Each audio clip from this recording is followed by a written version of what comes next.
അതെ, ഞാൻ പറയാൻ പോകുന്ന ഈ 10 ലക്ഷണങ്ങൾ നിങ്ങളുടെ ശരീരത്തിലുണ്ടെങ്കിൽ ഒരിക്കലും അവഗണിക്കരുത് കേട്ടോ. നമ്മുടെ ശരീരം പലപ്പോഴും ഒരു മുന്നറിയിപ്പ് പോലെ പല ലക്ഷണങ്ങളും നമുക്ക് കാണിച്ചു തരാറുണ്ട്. സോ ഫസ്റ്റ് വൺ എന്ന് പറയുന്നത് കോൺസ്റ്റന്റ് ഫാറ്റിക്. അതായത് നമ്മൾ എത്ര വിശ്രമിച്ചാലും നമുക്ക് എപ്പോഴും ക്ഷീണം അനുഭവപ്പെടും. നമ്മൾ നന്നായി ഉറങ്ങിയതിനു ശേഷവും നമുക്കൊരു തളർച്ച അല്ലെങ്കിൽ ഒരു ക്ഷീണം അനുഭവപ്പെടാം. തൈറോയ്ഡ്, അനീമിയ അല്ലെങ്കിൽ വൈറ്റമിൻ കുറവും ആകാം. സെക്കൻഡ് വൺ എന്ന് പറയുന്നത് sudden wait change.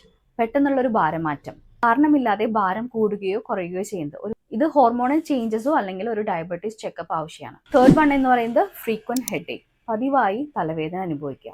Stress, BP അല്ലെങ്കിൽ ഒരു കണ്ണിന്റെ പ്രശ്നം ആകാനുള്ള സാധ്യതയുണ്ട്. ഫോർത്ത് വൺ എന്ന് പറയുന്നത് ഷോർട്ട്നെസ് ഓഫ് ബ്രീത്ത്. വിശ്രമത്തിലും നമുക്ക് ശ്വാസം മുട്ടുന്ന ഒരവസ്ഥ. ഹൃദയം അല്ലെങ്കിൽ ശ്വാസകോശ സംബന്ധമായിട്ടുള്ള പ്രശ്നമാകാനും സാധ്യതയുണ്ട്. ഫിഫ്ത്ത് വൺ എന്ന് പറയുന്നത് കൈകാലിൽ ഉണ്ടാകുന്ന വീക്കം. ഇത് കിഡ്നി, ഹൃദയം അല്ലെങ്കിൽ കരൾ മുന്നറിയിപ്പും ആകാനുള്ള സാധ്യതയുണ്ട്. സിക്സ്ത് വൺ എന്ന് പറയുന്നത് chest discomfort or chest pain. ഇത് ഒരിക്കലും അവഗണിക്കാൻ പാടില്ലാത്തൊരു ലക്ഷണമാണ്. അടിയന്തരമായിട്ട് ഒരു ഡോക്ടറെ കാണേണ്ട ഒരു മുന്നറിയിപ്പാണ്.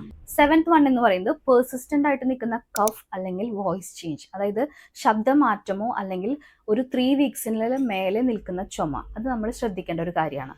എയ്ത്ത് വൺ എന്ന് പറയുന്നത് സ്റ്റൊമക് ഇഷ്യൂസ്. അതായത് ഡെയിലി അസിഡിറ്റി, ബ്ലോട്ടിംഗ് അല്ലെങ്കിൽ ലൂസ് മോഷൻ. ഇതൊരു ഗട്ട് സിഗ്നൽ ആണ്. നയൻത്ത് വൺ എന്ന് പറയുന്നത് സ്കിൻ ചേഞ്ചസ്. അപ്രതീക്ഷിതമായി വരുന്ന കറുത്ത പാടുകൾ, മഞ്ഞ നിറം. അതായത് ഇതൊരു ഇന്റേണൽ ഇഷ്യൂ റിഫ്ലക്ഷൻ ആണ്. ശരീരത്തിനുള്ളിൽ നിന്നുള്ളൊരു മുന്നറിയിപ്പാണ്. 10th വൺ എന്ന് പറയുന്നത് mood or memory change. Anxiety, ആശങ്ക, പെട്ടെന്നുള്ള ഒരു മറവി. ഇതൊരു മസ്തിഷ്ക ആരോഗ്യ മുന്നറിയിപ്പും കൂടിയാണ്. ഒരു ചെറിയ ലക്ഷണം പോലും ഒരു വലിയ രോഗത്തിന്റെ മുന്നറിയിപ്പായിരിക്കാം. So listen your body before it's too late.